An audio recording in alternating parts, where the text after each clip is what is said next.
عبد العزيز الخلافة، وهو الخليفة الأموي العابد الزاهد الورع الذي ترخ له المترخون رضي الله عنه وارضاه.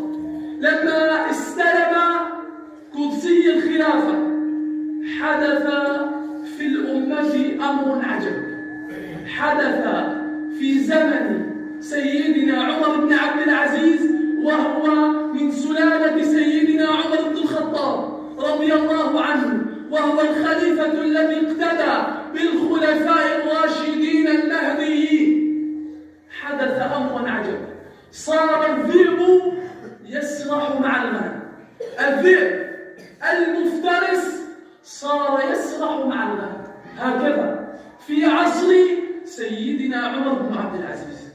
فجاء القوم وجاء الناس إلى أمير المؤمنين وقالوا له: يا ابن عبد العزيز، ماذا فعلت في الأمة؟ ماذا فعلت في الأمة يا أمير المؤمنين؟ فماذا قال؟ قال كلمة واحدة، قال: أصلحت ما بيني وبين الله فأصلح الله ما بين الذئب والغنم. أصلحت ما بيني وبين الله فأصلح الله ما بين الذئب والغنم. ولما مات الأمير انقض الذئب على الغنم، هكذا.